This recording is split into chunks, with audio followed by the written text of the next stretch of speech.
Brasil versus Argentina, retrospecto horroroso para os clubes brasileiros diante dos hermanos nessa temporada. Problemaço para Bruno Henrique e Flamengo resolverem. Isso sem falar nas últimas do mercado, bastidores, finanças e muito mais. Fala aí pessoal, sou Jorge Nicola, bem-vindos a mais um vídeo do canal. Sempre bom ter vocês por aqui, sem perder tempo. Só pedir para deixar like, se inscrever no canal e ativar as notificações. Bora começar o vídeo com o tradicional giro de notícias e a primeira informação sobre uma curiosidade péssima para as equipes brasileiras em 2025. Você sabia que o retrospecto dos times daqui contra argentinos é horroroso? São 12 partidas com uma vitória de brasileiros, 4 empates e 7 derrotas. O único a vencer um argentino foi o São Paulo, que bateu o Tajeres por 1-0 na Argentina.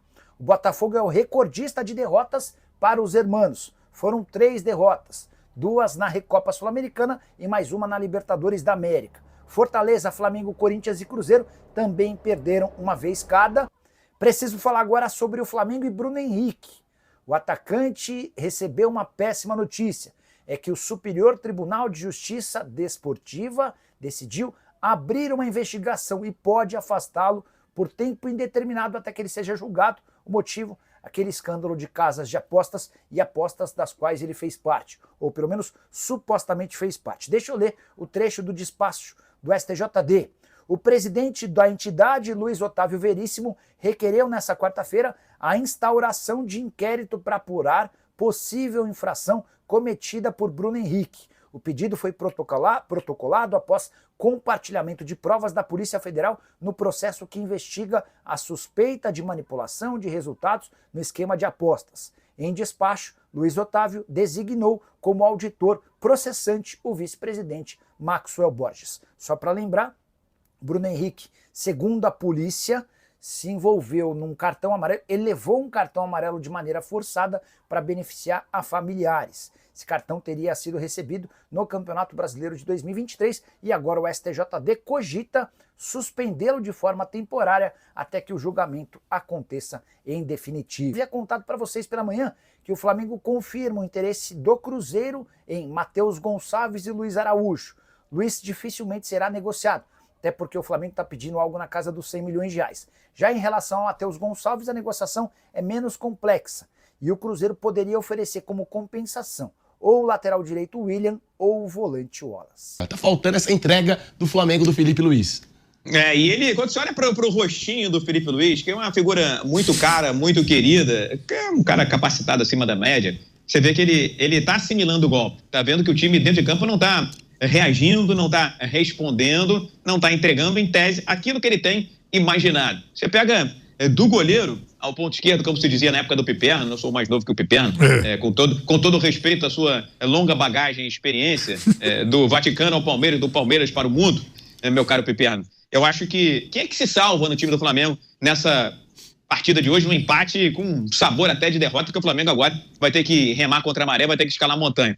O goleiro Rossi, situação pífia do Wesley. Wesley nitidamente está com a cabeça no futebol europeu, nos últimos jogos, atuações que deixam muito a desejar. A dupla de zaga muito mal, mais uma vez, o Danilo, jogador de futebol europeu, 10 anos de Europa, jogando um futebol medíocre. O Léo Pereira também não foi bem, o Ayrton Lucas, aquilo que a gente já conhece. Pulgar, modorrento, rapaz, eu nem de burca vou dar tibu em Copacabana, quanto mais desnudo. O De La Cruz, para mim, era um dos principais jogadores do time hoje, porque, não tecnicamente, mas estava dando ali dinamismo, vontade, correria, intensidade, tudo que faltou ao Flamengo. Porque vai ter um que vai falar assim, o problema hoje é porque a grama tinha 5 centímetros a mais. Porque a grama era argentina. Outro dia o problema é porque era a altitude. Daqui a pouco vamos falar porque a cor da bandeirinha não agradava, a blusa do técnico adversário estava confundindo, porque a rede, em vez de ser véu de noiva, era do tipo caixote. Enfim, pelo amor de Deus, vamos parar de desculpa. O Arrascaeta fez o gol depois, poderia ter matado o jogo, dava uma cavada, fazia uma jogada melhor, perdeu um gol na cara do gol. Bruno Henrique praticamente não entrou em campo, nem despenteou aquela cabeleira, aquele topete. O Pedro, a bola chegou muito pouco, e do lado direito lá, o Gerson não foi o Gerson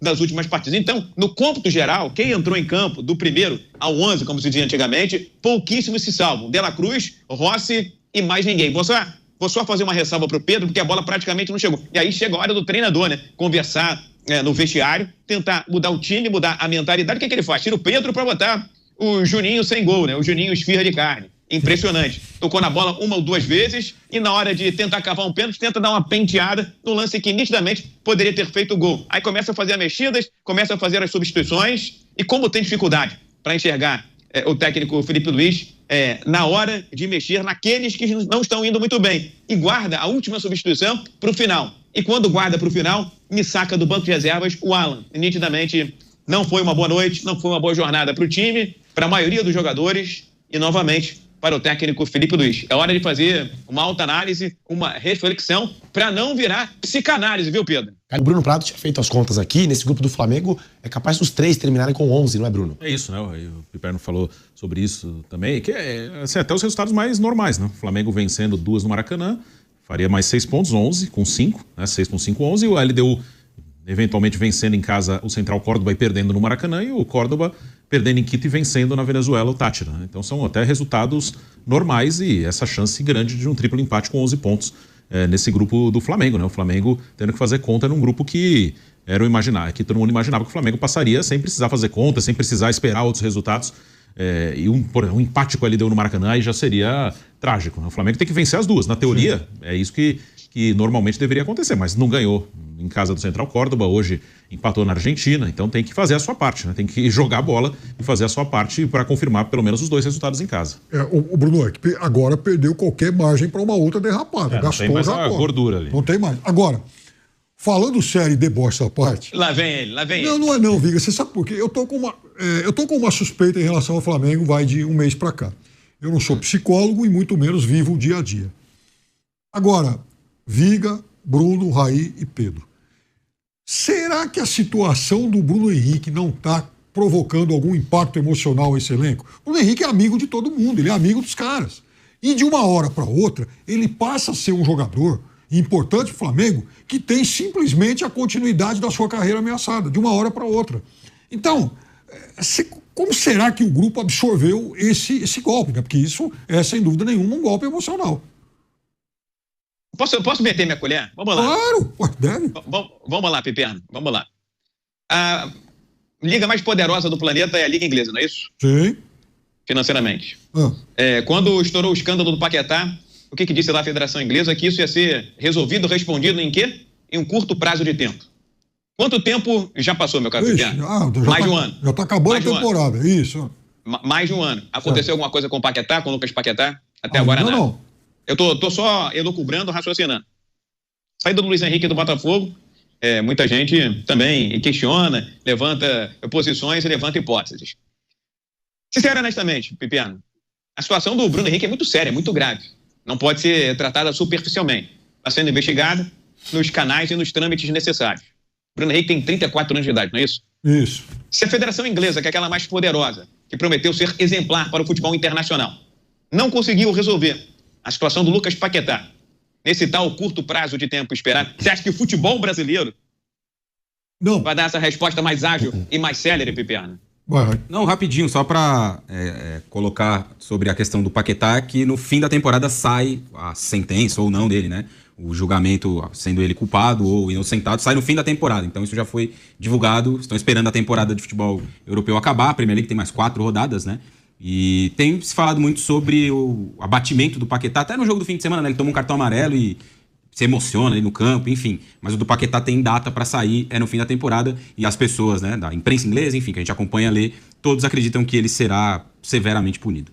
Não, porque vejam só, primeiro que assim, eu acho que cada indivíduo reage de uma forma diferente do outro. Então ele não sabe como é que o Bruno Henrique absorveu isso, como os companheiros dele entendem. E na Europa a gente tem 2 exemplos, né? Rapidinho, porque eu me lembrei aqui agora. O Ivan Toney, que jogava pelo Brentford e tomou um ano de gancho. Exatamente. E o Sandro Tonali, que foi do Milan para o Newcastle por 80 milhões de euros e também tomou um gancho pesado, cumpriu no Newcastle, voltou a jogar nessa temporada. Então, na Europa a gente tem 2 exemplos de jogadores que atuavam em ligas importantes e foram severamente punidos. E aí, Viga, Raí, Bruno, não é só, veja, não é só na esfera esportiva que isso ameaça o jogador, né?